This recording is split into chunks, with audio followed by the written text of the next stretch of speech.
Ladies and gentlemen, I am SidAlpha. Well, the past 2 weeks has seen a fair amount of news within the gaming industry that I found rather intriguing, so tonight we'll be serving up Kingdoms of Amalur court case finishes after 4 years, Blizzard's Battle.net is no more, Firewatch is getting turned into a movie, Capcom releases Rootkit virus in Street Fighter V update, and lastly, new updates on the digital Homicide lawsuits. So we have a fairly large helping to get through this week, so let's get started with the Omega Report. So once upon a time, Kingdoms of Amalur, a fantasy RPG that was developed by 38 Studios under the former baseball player Curt Schilling, managed to convince the state of Rhode Island to invest $75 million into the game's development. However, plagued by setbacks and what some have claimed to be severe mismanagement by Schilling, 38 Studios failed to repay the loan and was forced into bankruptcy back in 2012, which basically left the taxpayers of Rhode Island to twist in the wind, as well as the entirety of 38 Studios staff, several of which had lost their homes in the process. The $2.5 million settlement that was reached means that a total of $45 million out of the $75 million loan will have been recouped, which will leave Rhode Island out a total of just over $28 million when all the dust finally settles. Now I admit it's been 4 years since the lawsuit was first filed, and 38 Studios was in trouble long before that, and the game has been reported as being filled with dull fetch quests, a bland and uninspiring main plotline, as well as a boring and uninteresting world coupled with generic NPCs.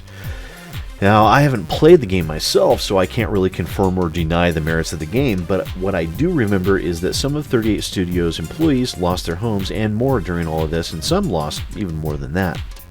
Curt Schilling may have been cleared of legal misconduct or wrongdoing, but there is a moral and ethical obligation that I feel was simply not met here, and unfortunately the 38 Studios debacle has become a cautionary tale of the dangers of investing in a game development company with an untested person at the helm. Blizzard's Battle.net is no more. Yes, that's right. A little over a week ago, Blizzard announced that the now iconic gaming service that has been in existence since 1996, a full 7 years before Valve Corporation's Steam even came to life, is finally being laid to rest and is being rebranded as Blizzard Tech? Now, rebranding is certainly nothing new and is something that I've seen corporations do time and time again, so there's no real issue here. It's just interesting. Now, just so people are aware, nothing is really changing with the service itself. But Blizzard isn't just the simple trusted game developer that they used to be. They're a megalithic titan in the gaming industry now, and it would only make sense for them to unify their branding. Of course, it won't stop most of us from continuing to refer to it as Battle.net out of habit, at least for a while. Now, as far as quote-unquote walking simulators go, it's exceptionally hard to make them interesting and engaging to that average core gamer. Featuring a story and atmosphere-rich environment, these games, as a rule, are very light as far as mechanical gameplay is concerned and are considered by many to be little better than a visual novel. I even admitted to not expecting to like the game at first, but after playing Firewatch through in its entirety, I can safely say that it is a gem of a game and my life has been enriched by its existence. Now, Campo Santo, the studio that developed Overwatch, has partnered with motion picture production company Good Universe to translate Firewatch into a feature film, and while I can feel excited for Campo Santo's success over what a wonderful gaming experience this was, I have to question the potential wisdom of this particular decision. You see, part of the formula that makes a walking simulator good, at least in my eyes, is the character interaction and emotional development of the player. And the character interacting with the player. It's an engagement with and as the characters that develops an emotional attachment and helps push the narrative forward. Translating that to the big screen might not go as well as these two development companies might think. However, if anyone could pull it off, it could be them. So best of luck to them, and I hope my fears are ultimately unfounded. Capcom releases a Rootkit? What? I couldn't believe it myself, but it's true. In a recent anti-crack solution in Street Fighter V, Capcom pushed a hidden, unsecured rootkit into Windows. It was noticed by players when the update was requesting kernel-level access to Windows for no clear reason as to why.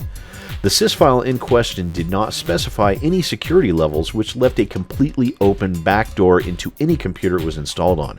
In response to the justified backlash from consumers over this, Capcom stated on Twitter that it was in the process of rolling back the security measure that was added to the PC version of the game. During that time, there were multiple Redditors that found that simply uninstalling the game will not remove the offending Capcom.sys file. Apparently, users were having to uninstall the game, reboot, and then manually delete the file from the System32 folder. As of today, September 29th at 6 p.m. PDT, Capcom announced a quick fix patch which will remove the backdoor vulnerability, but they're still working on removing the rootkit itself. Oh, Capcom, how we suffer the slings and arrows of your bullshit yet again. This is how little the AAA companies like Capcom think of their consumers, guys. Make no mistake. Releasing a virus in order to combat hacking should be considered an outright crime, and those responsible should be brought to task. The fact that the same virus also created a full, unsecurable backdoor into every infected computer is simply unforgivable. Couple that with the fact that Street Fighter V released at a full $60 price tag with fucking IOUs where the majority of the lackluster and dull content was supposed to be, and Capcom is shaping up to make my list for worst games developers of 2016. Bravo, Capcom. Bravo, you simpletons.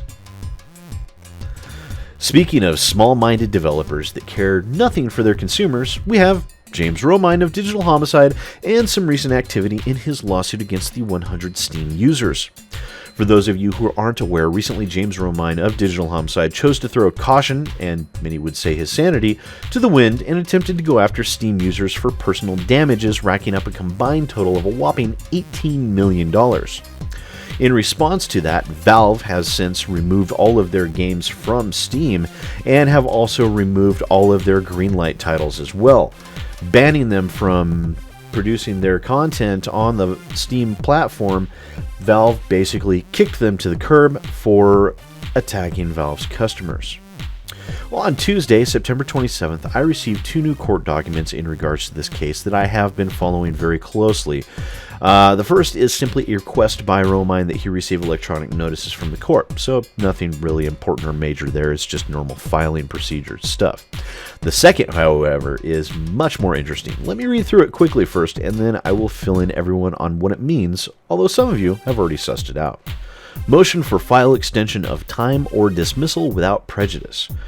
The plaintiff respectfully files this motion for extension of time or dismissal without prejudice. Upon filing this case, per advice of the local sheriff who could not help me or my business with a massive ARS 132921 criminal harassment problem on an internet storefront via email, the plaintiff's business was destroyed completely, financially disabling the plaintiff, destroying usability of all current work effort, and untold other damages. To which he is referring there Valve's removal of his products from their storefront, which they had every right to do that. It's their storefront, it's their property, guys. Sorry. The plaintiff requests either option 1 or 2 to be granted, with option 2 being preferred. Remember that option 2 is his current preferred option. Option 1. Due to these damages, the plaintiffs will be unable to afford the number of subpoenas and services of summons that would be required in order to pursue this action at this time, because that's 100. And battling Valve, obviously, is probably not going to be a cheap prospect. If a 90-day extension can be granted, the circumstances regarding this issue may change. The plaintiff requests that if a refund of the court filing fee for this case can be granted to the plaintiff due to the issues shown in the first paragraph of this motion, that this refund be sent to the plaintiff. If this is granted, please dismiss this case without prejudice so it can be pursued at a later date if recovery occurs in time. And then he continues to say there was also a discrepancy in the JS44 cover sheet. Item 2 should have been diversity, as Section 3 was filled out accordingly. The form reset, and this was not noticed before printing. This point, however, is moot at this juncture. So he's still trying to argue shit, even when he's filing for an extension or a dismissal, which is just awesome. So option 2 here, he is actually requesting for a dismissal without prejudice as his preferred option, which means that he finally realized that going after 100 people is a pretty daunting prospect, especially when you have to get through Valve first. That's quite a feat there that I don't think he would have the means to be able to do anyways. So this was most likely what I had assumed, what a lot of us had assumed it would be to begin with, which was probably a scare tactic to try and force people to settle so he could get some money, and also a bit of vengeance, in which case he would probably use that money to pursue others in this case. So, yeah, basically what this means is that due to Valve tossing Digital Homicide out on its underhanded ass, the James Romine is requesting a motion for either an extension of time, or to have the case dismissed and his $400 filing fee refunded, with a preference being placed on the case dismissal. This basically means that Romine either no longer possesses the means or the will to follow through with his court case at all. So it would seem that those of you that were part of the 100 may indeed be safe from this ridiculous and frivolous lawsuit. Rest assured, however, that until a financial decision is made by the court, I will continue to follow this and to provide updates as they become available. And with that, we conclude our first Omega Report. Don't forget to leave a comment down below on what you think of any of these topics, and while you're at it, please do subscribe, like, and share. It's the only way channels like mine are allowed to grow and to improve. Thank you again for your time, ladies and gentlemen. Once again, I am SidAlpha, and I'll see you next time. Hi there, boys and girls. Thanks for checking my video out. If you liked what you saw, don't forget to hit that like button and maybe even that subscribe button. Trust me, it works really good. Don't forget to share with your friends, and if you're interested in following me on Twitter and Facebook, the links for that are in the description down below. I also have a Patreon if you're interested in helping to support the growth of my channel, and the link for that is down below as well. And once again, thanks for watching and supporting my channel, guys. I really appreciate it.